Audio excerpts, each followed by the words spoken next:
Do I think I'm through coughing? Yeah, but I know I didn't blow my nose, so a little bit more pregame warm-up here. Yep, little behind-the-scenes peek. We're going to go find some toilet paper to blow our nose into and then pee into a hole. Or are we? Okay, well, Phoebe, should we shut this? Come on, Bubba. Can you move that arm? That paw? That paw? That paw. Just that paw. That one's good. Muy bien, girl. Muy bien. By the way, bottle caps suck now. Just so you know. At least Walmart ones do. 37, 38 seconds, 39. Okay. 40. So we found paper towels to blow our nose and a toilet in which to pee. So most 21st century expectations of decorum met. Why'd we get on to talk about stuff? Oh yeah, the Matrix. Okay, wait. I'm getting down to the end of a few of my favorites, like kitchen sink. There is one dab left, which I'm saving for intermission 2 of the Matrix. We're at intermission 1, where it's that scene right as the alarm clock has gone off after Neo's followed the White Rabbit out for the night on the town, and the next literal what do they call those? Scene wipe is a soapy window being wiped by a window washer's squeegee, as Neo is looking out that window and his boss is looking directly into the computer, as if Neo's vision is clearing up as his boss is staying myopic. Well, it's funny how I have no interest in cinematic perspective, craft,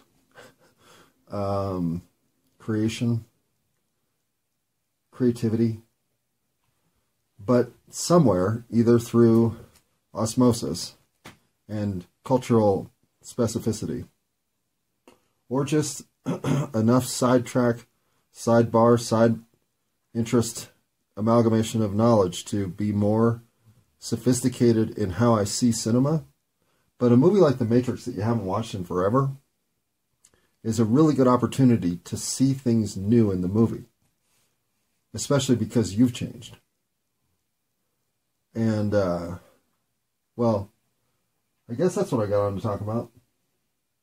Right, Phoebe? We were going to christen this one the Eastern Standard Time, EST, debut of the podcast. Podcast? This isn't a podcast. This is a confession. If anything, this is a love letter to Nicole. Is that what this is? Maybe. I don't know. That's not Nicole with a backward K either. No, that's Nicole with a C. But at what would be 11:50 East Coast time, we're going to take a 10-minute break so that we can officially chime in at 12:01 a.m. EST, because I don't want to three-peat on 28th. And I've already got one in the can. Ha-ha! So we're already working on tomorrow's work. Me? Ahead of the game? It's a first. Is it a first? Probably second. I forget how long I can pause. Yeah, and this is this is that part where Neo gets that lecture every vice presidents? I wonder if they lecture subordinates. Probably. No, vice principal. Especially like elementary, junior high school vice principal delivers the one where it's you think you're special and you think the rules don't apply to you. And somehow you think that makes you above the law. I mean, I never got much detention, but I got detention once or twice, and the lecture was exactly this one. Oh, yeah. And it all starts with, do you have a problem with authority? Yeah. I mean, shouldn't I? And here again, obviously, I've seen the movie too many times. I'm too much of a late motherfucker to not have put together that he's being chastised for being late. But I love that he's about to lose his job because he's late. Some of the best among us. Okay, and an obvious reason, and the Matrix barely made it, but it did. An obvious reason the Matrix holds up is it has cell phones. And the whole black noir, steampunk, industrial, payphone, retro element to the movie just works perfectly because they have cell phones. If cell phones weren't in play, this movie would be like watching The Shield. It just feels so... Wait, is it The Shield? Was The Shield the one without cell phones? Well, even Seinfeld. I mean, the whole Garage episode can't happen if cell phones exist. Okay, and that brings me to another thing. I don't know that I've heard that Garage cell phone joke before, but I probably have. And I had one even written down that I knew was so pedestrian that it was probably something said before. And that was what? I didn't write it on this list? I thought I did. That was...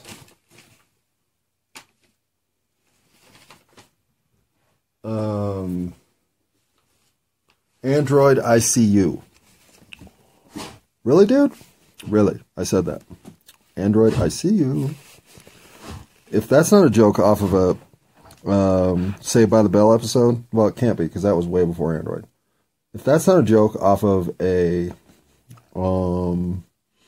Big Bang Theory episode, probably right.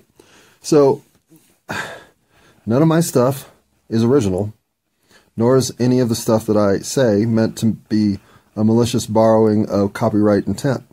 I would never, ever, never, ever, ever, never, ever. Right, Matrix?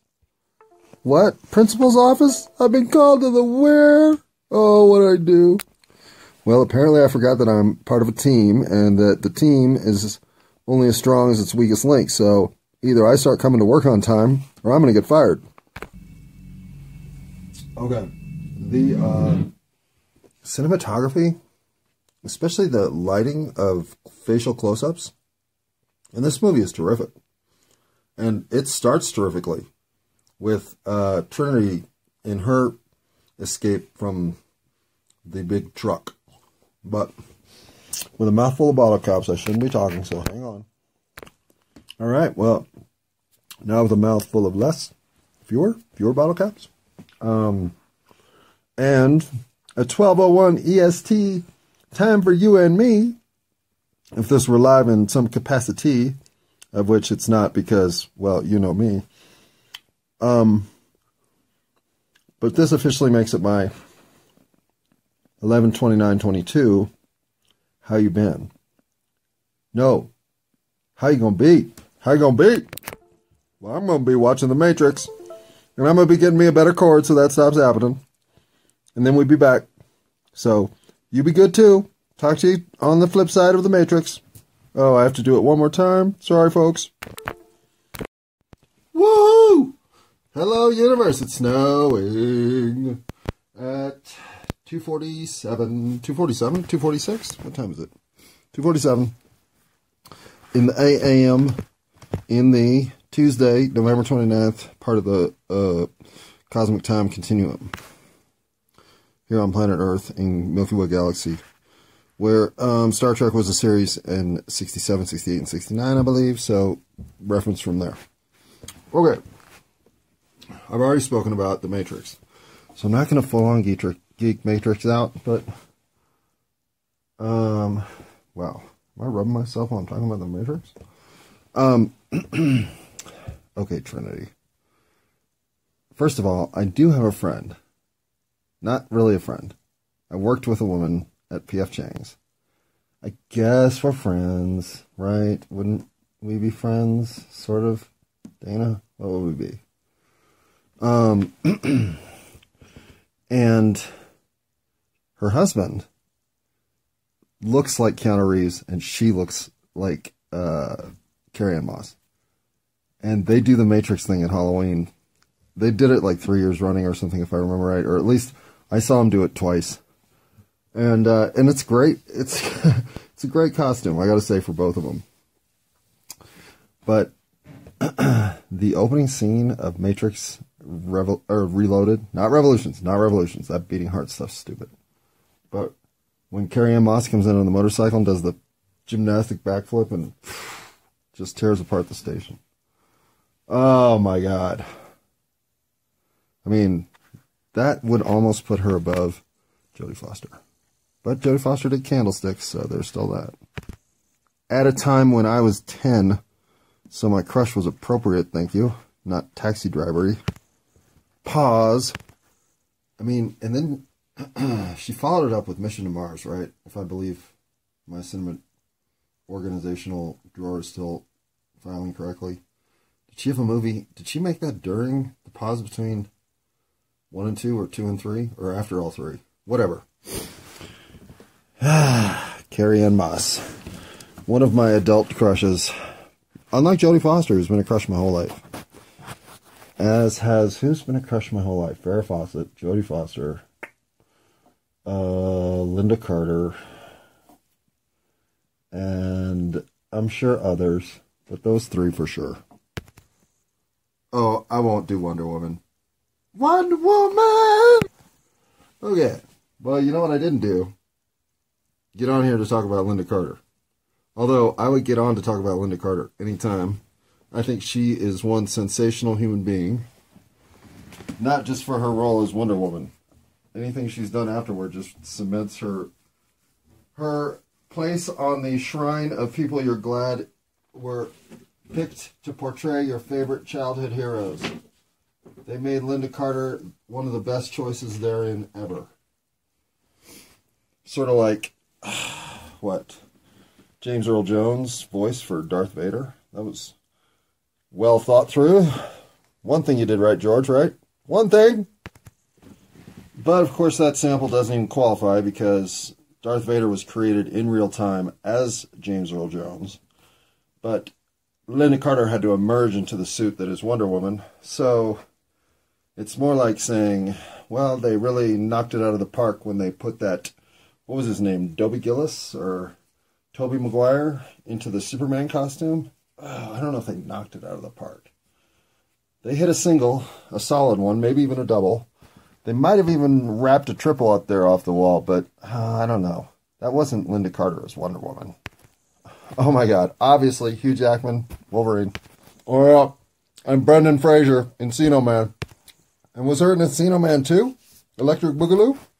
That one too then. Was her too? Seems like there was, right? Like recently. I mean, if Pauly Shore and Brendan Fraser don't both need a payday with some fucking Audi lease payments they're looking at with some regret, come on. Wasn't there a 2? Seems like it. And what happened to Brendan Fraser? Right? I mean, we all know what happened to Pauly Shore, exactly what we expected to happen. But Fraser? He was in School Ties. He's like what could have happened to Matt Damon. Right? Matt Damon? Yeah. If you can't see Matt Damon as Encino Man, really? Come on, then I've got a Ringo Starr to sell you as a caveman. Next to the stage is Brigitte Bardot. Brigitte Bardot. Okay, I've literally wrung out the washcloth that is caveman Hollywood. Bad jokes? What else would those have been? Okay, I still haven't found my list, so pause. Okay, well, we're here to finally solve the biggest mystery in Hollywood. Is Charlie Sheen in fact an Estevez, or is Emilio Estevez in fact a Sheen?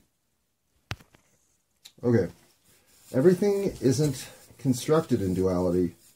Our universe was created by duality.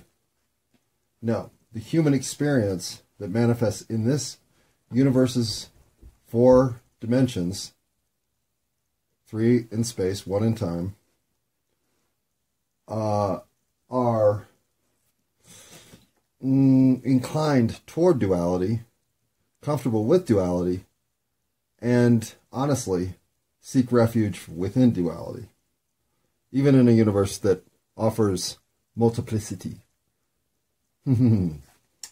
Yes, I did like that movie. But if you cannot appreciate Michael Keaton in his comedic roles. In his dramatic roles, I can see where maybe you think, enough's enough. That cocaine movie. But in his superhero movies, I liked it, but I can see where you could criticize it. But his comedy movies? Come on, Mr. Mom, Beetlejuice, Multiplicity. Please. Way to have no Beetlejuice too. Bravo. Next. Pick your character sheet wisely. Okay. No, you don't have to. You're all those characters at once. That's the thing. So, just know your role and play it accordingly. But your role changes from moment to moment. So be flexible. Be flexible. Be like, what was her name? Nadia Comaneci? Comaneci? How do you know when you're a soul of multiple incarnations? Well, first, you keep dreaming back to the same scenes. And those scenes keep telling you something. These don't have to be lucid dreams. They can even just be that you keep coming back to a town that feels familiar, that's in fucking 16th century Poland, or in 23rd century Arania. Who knows? But you start to have this pattern of recognition of the environment. If anything, you know the environment better than you should. Or, let's say, you have a dream a couple of times where you're a stable boy on a ranch. Then you have another dream where you're in this cobblestone square that you know is the town because your ranch is right down that road. Now, how do you know that? When all the dreaming you've done in that particular zone has been at the ranch? Well, because you've lived this out before. This is one of your past lives coming back to fruition, or a future life, or a side life in another timeline. This is your soul's experiences other than the one you're having right now. This is also your soul reaching out saying, pay attention, pay attention, pay attention. I've got something to tell you. And no, not like that Steve Martin joke. I break up with thee, I break up with thee, I break up with thee, and then throw dog poop on our shoes. Nope. Nope, nope, nope. This is your soul saying, I've got something to tell you, I've got something to tell you, I've got something to tell you. And there might be dog poop on your shoes. Pause. Okay. Okay. So, why do I just... Uh-oh, hold on. Okay. Why do I just freestyle this shit, right? Why can't I bring something more corralled and coordinated and collapsible into a... What were those called? Cootie catchers? Like... Where's my organization? Where's my origami?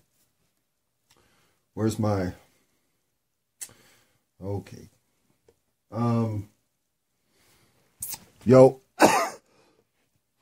Coffee McCofferson to the rescue.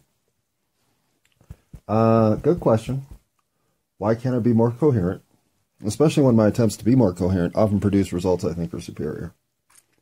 Yeah, I heard that. I did.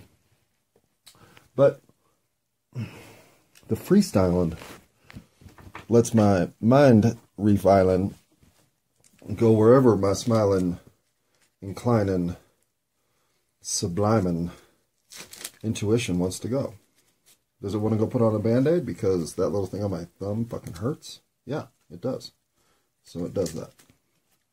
Now, should I have included this on the pregame warm-up sheet as to how the show's going to fucking unfold? Well, no. The Band-Aid doesn't make the cut. But I got to be able to talk about whatever the hell comes up next without going to point on the counterpoint of the point of the subtext of the point when we get to the subcategorization of the secondary part of how that point could be interpreted if, and this is critical, if it's misinterpreted. No, that isn't me. I mean, that's me, but I have to just sort of freely get there. This can't be one... Well, let's see. I'm guessing that's 30 different points, all written in different directions so that I can tell which point starts where and ends where. Well, actually, no, a lot of them are written in the same direction, but, I mean, that's my organization. I take a blank piece of paper, and I draw shit on it. And when I say draw shit in words, not in pictures. All right, shall we move on? Which character sheet should we pick? Are we going to pick wisely or poorly here? Well, if we're going to pick poorly, then we're going to be what? A thief? Well, no, I was a thief, so let's pick something else. Let's pick paladin. There's one I've never been.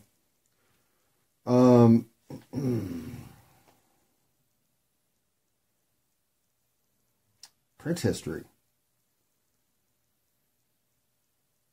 Yeah, still don't know what one that one says. All right. Information access being controlled or censored is something I didn't understand how powerful it was. No, censorship, of course, I understand how powerful that is. You're squelching dissent. Hell, you're squelching other. I don't even know what you're squelching anymore. But I've always understood that censorship was a hugely socially corrective weapon. But access to information, I'd missed on this. Because I thought, well, I come from a generation where access to information was earned through a certain amount of labor, not just clicking your phone. And this isn't to say that we've gone backward. We've gone completely forward. But you couldn't see this future from Encyclopedia Britannica. Okay, if you and your neighbor had both read it front to back, you basically had the same knowledge base. There was no exploration, except to get to a library. And then to get into the library's inner text sanctum. Or to get to a university library. Or, God forbid, to get into graduate school and go through all that bullshit. But my point is, if you were trying to acquire knowledge, you climbed a vertical. Or you sank a vertical, whichever direction you want to think of it. And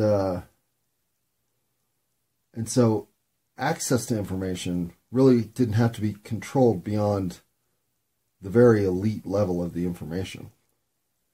Those just trudging away up and down the verticals, let them go. Let them waste 25 years of their lives learning nothing. Now, access to information? Your internet service provider? Hello, AT&T. Fuck you, T-Mobile. Well,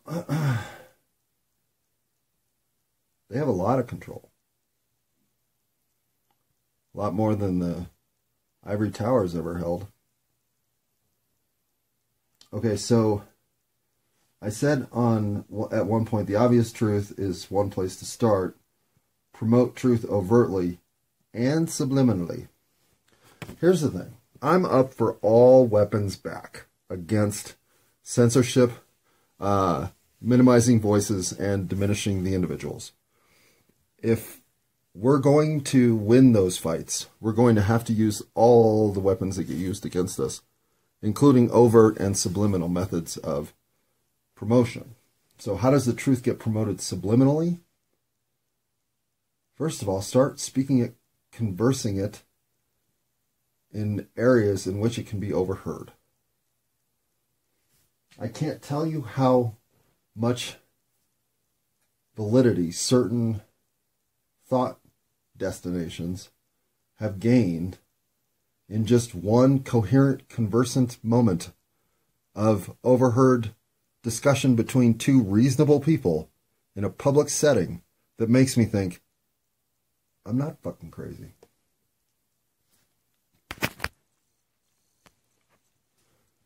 I mean, I'll have 5 moments of thought on the way home that converse in my head the other direction. Oh my God, am I fucking crazy or what? But I don't know the answer to this. And this might be a little preview of what's coming in the next season. Season 5.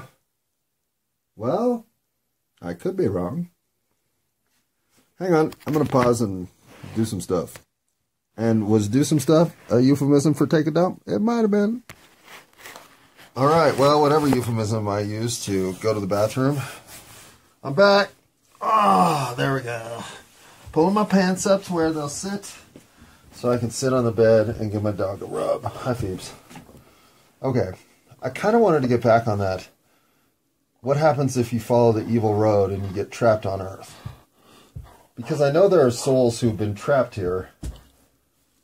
For what reason, I don't necessarily understand. And by trapped here, I mean they've been here like, what, 10,000 cycles? Or possibly 10,000 years. Maybe it's just one cycle of calamity that cut us off from... Cut us. I don't think I'm one of these souls, to be honest. But cut these entrapped souls off from their avenue home to the Orion Belt or whatever. Maybe. Or they are coming out of a 10,000 cycle purge of soul energy, poor energy.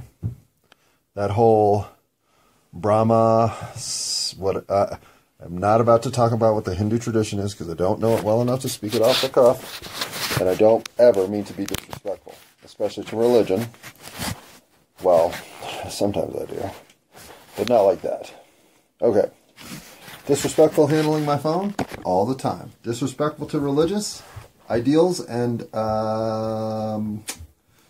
convictions? I try not to be.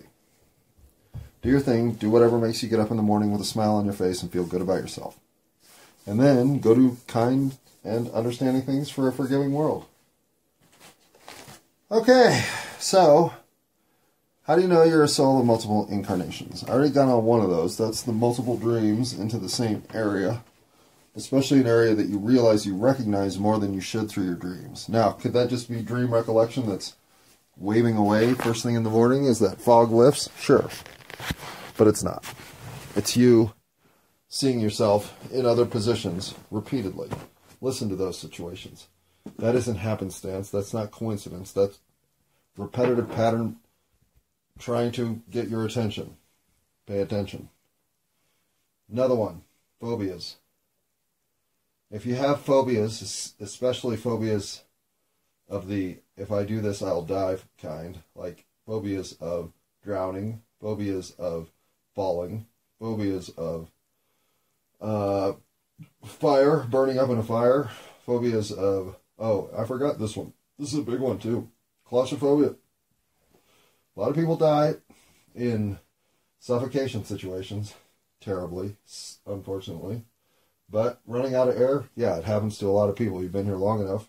You fall into the wrong circumstance. Wrong rocks roll the wrong way, and all of a sudden you're buried. And so claustrophobia is a real one. Point is, that's another way you know you are a soul of multiple incarnations, because you still have the trace residue of fearing the way you died. Especially horrific deaths like drowning. Drowning's a tough one. If you fear the water, like anything gulp, gulp, gulp underwater, you've drowned before. Alright, hang on. Fear of setting yourself on fire while smoking a weed? Nope, I don't have that fear. Because I've never done that. Okay. Whoa! Okay. Two others come to mind, so let's just knock them off real quick. What, Phoebe? Two others come to mind. Another one is, you know you're a multiple soul incarnation if you came here with an exceptional ability. If you were a terrific artist at the age of 11, if you could play high-level classical piano at 9, if you were a prodigy in chess, whatever, you're multiple. And, oh, what was the other one I was going to say? Not phobias. Yeah, what was it, Phoebe? I don't remember either. Oh, well. There are 3. So, you know you're a soul of multiple incarnations if... Oh, I know what the other one was. The other one was if you have the voice in your head telling you that you've been here before. Deja vu is a sign of multiple incarnations. And it's not one that shows you that you've definitely traveled across timelines. It's one that shows you that you're currently in split soul situation. So, yeah, deja vu for sure. Dream deja vu probably. I'm not really... I got to figure out what dream deja vu is. If you go chasing that elusive moment of self-reality discombobulation, it'll just run away from you. It is the ultimate greased up hair. Hair? Like rabbit. Of course. Boy, am I getting better at hitting the pause button for a cough. Alright. What else can we pluck off this one? Oh, fear of flying. I left that off the list of deaths. Yeah. The Milli Vanilli Tusum should be humanity's flag. I'll leave that alone at this point. I think about the yes, yeah judge all the time. I do. Okay, so you don't have to go far. You can definitely go to Texas. You can definitely go probably to all 50 states. I'm sure there's some judge in every state who's handing out traffic tickets or the fines they're in to, or even low level, misdemeanor tickets for what, pot possession? I don't know. Doesn't matter. He's cranky judge in cranky court because he's dealing with the who was that talk show host? The crazy dude, or not the crazy dude, but he always had crazy guests on. Jerry Springer. It's Jerry Springer court for real. So this judge is just pissy to the point that when he asks you a yes or no question, the response, yeah, is unacceptable. And I know 10% of you just ruffled your feathers. 40% of you just thought, that's stupid, who gives a shit? And 50% of you thought, fuck that dude, because you've been in that court. Or you've seen this dude. Or you know this dude. Because I'll tell you what's not going to get you brownie points from the Soul Review Board is you sitting in some authoritative perched position of control over other people's destinies and treating their direct response to you with such... What is the response that the judge has in these situations? Seething, just you can tell how superior he thinks he is to everything that's happening around him. Which, of course, will get him sent back here as a mute, legless black lesbian who's in love with her nurse, but can't tell her because she's mute. I don't know. I hope the reckoning for somebody with that sort of disdain for the others around him is severe. And I don't mean to pick on whoever I just picked on. Certainly not black lesbians. I don't mean to pick on anybody ever. But I know who has it the hardest. And that motherfucker is coasting like a piece of shit straight into hell. So, if his little routine of evil gets him trapped in evil road, and because he can't express his love for his nurse in his next round of life, he starts murdering people with some sort of chemistry set he inherited from his grandma. Or whatever, right? Like he just turns into another vile person, and then another vile person, and pretty soon he's like the vilest person that we've seen go through this whole earth thing. Well, how do we save that soul? The good among us need to come together. Isn't it time? Aren't we overdue? Isn't the flag that needs to be waving around here not Milli Vanilli? But the best among us, doing the best to our ability, create, well, in previous incarnations, we created the most wonderful things the universe has ever seen. Do we have to live to that standard now? No. But we can't keep living to this standard, can we?